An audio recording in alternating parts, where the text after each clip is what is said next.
acredita que sem a interferência dos Estados Unidos nas eleições de 2022 no Brasil, Lula da Silva teria sido eleito? Ou você acredita que essa interferência teve o condão de realmente chegar a alterar o resultado das eleições brasileiras? E a segunda pergunta que eu faço, você poderia dar o nome, quais autoridades brasileiras estavam em contato direto com a USAID, com as ONGs, as instituições que interferiram nas eleições brasileiras? Quais seriam essas pessoas que operavam como pontes às ordens vindas de Washington? E se havia algum representante das Forças Armadas brasileiras nesse meio? Muito obrigada.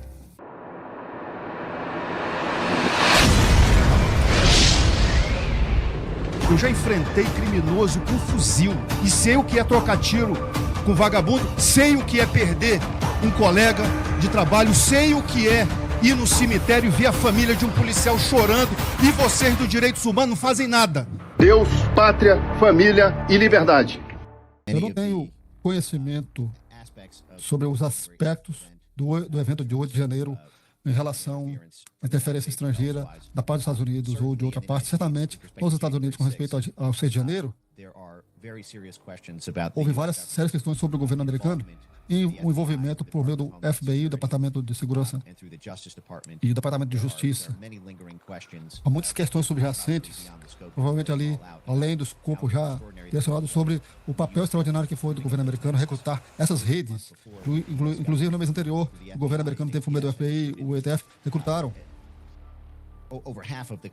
metade dos co-conspiradores num evento semelhante, e essa mesma pessoa também nessa operação por meio do DC-1 ainda não sabem exatamente, não tem investigação ainda sobre isso, e tem evidências muito fortes sobre o conhecimento, pelo menos, mas do 8 de janeiro eu não tenho como especular sobre isso porque eu não tenho informação suficiente ainda.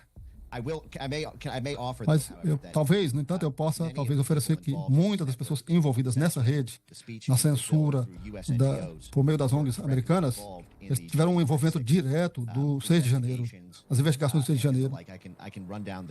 E eu posso passar nomes para vocês, mas teve um tipo de especialidade nessa rede entre o Atlantic Council, Carnegie Endowment para a Paz, o Centro Wilson e outros que se especializaram em buscar esses envolvidos do 6 de janeiro nos Estados Unidos, que então levou isso para a tocha de censura. Eu vou buscar aqui para vocês só um minutinho. Posso passar alguns nomes. Por exemplo, eu mencionei... Vou voltar aqui a compartilhar só para vocês verem essa correlação. Deixa eu voltar a compartilhar aqui para vocês verem.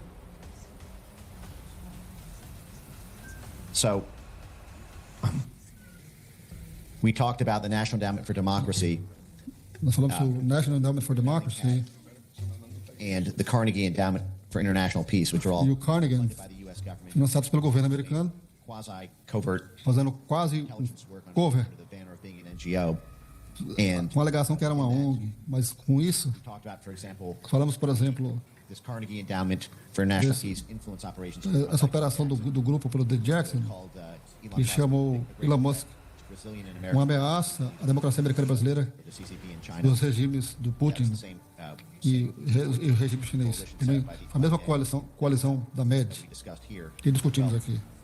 Bem, Dean Jackson, who's both NED and Carnegie Endowment for International Peace, focusing on que estava focado na NED e Carnegie para o Brasil também. Dean Jackson, anteriormente,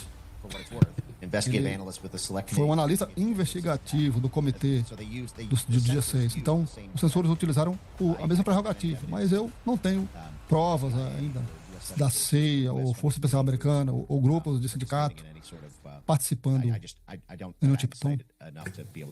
Ok, Mike. Então, no momento eu não consigo dar opinião ainda sobre isso. Obrigado. Passo a palavra à deputada Bia Kicis. Esta comissão, o Mike Mendes, para expor fatos tão graves, sobre os quais a gente só tem ouvido o silêncio da mídia. Mas eu acho que isso pode começar a mudar a partir de agora.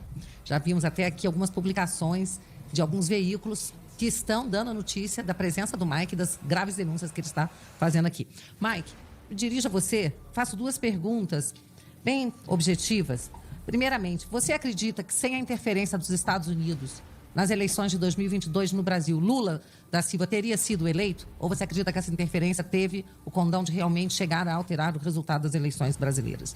E a segunda pergunta que eu faço, você poderia dar o nome, quais autoridades brasileiras estavam em contato direto com a USAID, com as ONGs, as instituições que interferiram nas eleições brasileiras?